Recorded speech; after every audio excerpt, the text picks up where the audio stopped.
With the federal government shutdown looming now, 4 days away, and Democrats moving forward on President Biden's multi-trillion-dollar agenda, it is a busy, busy week on Capitol Hill. There are 4 main debates going on right here, all in tandem. First, fund the government, no shutdown. Raise the debt ceiling. Then you have the hard infrastructure bill, roads, bridges.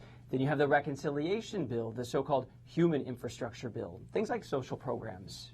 How is this week different than all the other crazy weeks on Capitol Hill? And more importantly, how does it impact you? Newsy congressional correspondent Nathaniel Reed joins us live tonight from the Hill. Nate, priority 1, keep the government open, functioning. If an agreement is not reached and there's a shutdown on Friday, what happens?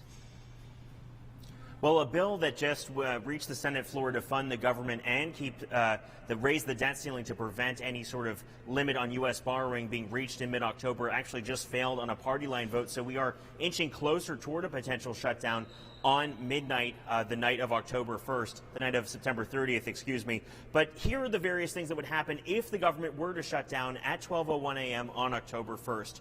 For one thing, federal employees would be laid off. There are 2 million federal employees or so. Not all of those are necessarily essential employees. Essential employees would have to remain on the job, but without pay for the time being. So that includes the TSA, those folks who screen you at the airport. They would be working without pay as they did in previous government shutdowns. The national parks would close. That would be really cancel vacations for many Americans hoping to get to America's national parks. And federal services, the IRS, Medicare, Medicaid, as well as passports, things like that would be delayed. So even though there is a large delay with passports already, it would be delayed even further by the fact that many of those non-essential employees would be headed home. So that's something we are very much barreling toward if no agreement is reached in the Senate. The House, of course, passed its own version of a government funding extension with Democrat support alone last week.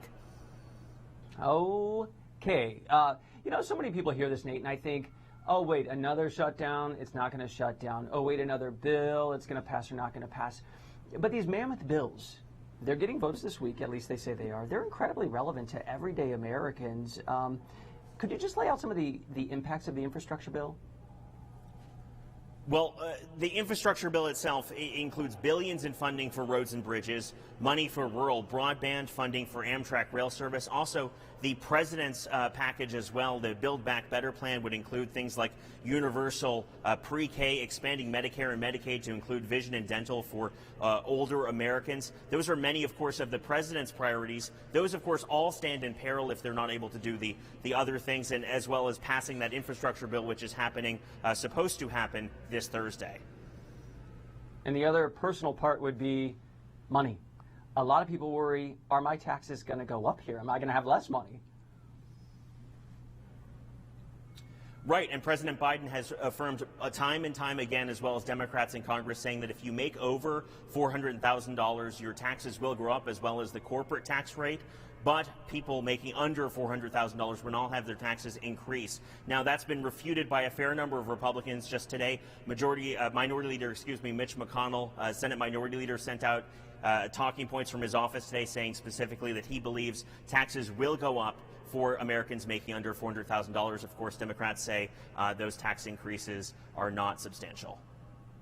Wow. I mean, things like vision, dental, no matter the outcome, I think this proves the point that it's not just people in fancy suits and hairdos out there making decisions. Like, it has personal effects, whatever the outcome. Nathaniel Reed on Capitol Hill.